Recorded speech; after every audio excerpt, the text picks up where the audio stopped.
ധർമ്മ പ്രമാണം.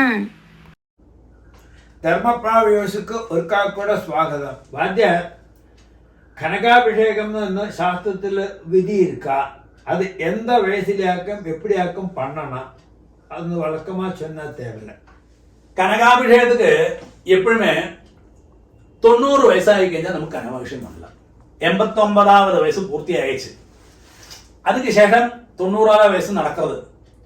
അപ്പൊ ഉടനെ 89 വയസ്സ് പൂർത്തിയായച്ചേ നീ ഉടനെ ഏതായ ജന്മമാസങ്ങളിലെ, കാരണം അത്രയും വയസ്സായതുകൊണ്ട് പ്രായം ഇതൊന്നും ആർക്കും നമുക്ക് ചൊല്ല മുടിയാതെ. അപ്പൊ അന്ത വയസ്സായത് കൊണ്ട് നീ 89வது വയസ്സ് പൂർത്തിയായി കഴിഞ്ഞാൽ ഉടനെ ഏതായ ഒരു മാസങ്ങളിലെ അന്ത ജന്മനക്ഷം പറഞ്ഞുകൊണ്ട് ആ കനകാഭിഷേകത്തെ പണിയോട്. 90 വയസ്സായതിനാ പിന്നെ സംശയമേ ഇല്ലേ, കനകാഭിഷേകത്തെ ക്ലീനാ പണിയോട് ഒരു കുറവുമില്ലാക്കി ഷോഡശോപചാര പൂജ. ഇത് എപ്പോഴുമേ தெரிஞ்சுக்கிட்ட ശതാഭിഷേകം വരുത്താൻ എന്താ മൃത്യുഞ്ജയ രുദ്രനെ ആവാഹനം പண்ற ഒരു വിധി വരും. ശതാഭിഷേകത്തിന് ശേഷം, അതായത് ശതാഭിഷേകത്തിലേന്ത് എപ്പോഴുമേ കനകാഭിഷേകം എല്ലാം പ്രൊസീജർ വന്ന് ബ്രഹ്മനദാന ആവാഹനം.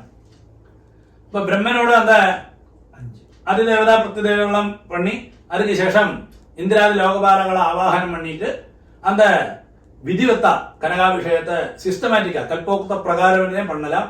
அது அதோட விதியும் சாஸ்திரம்.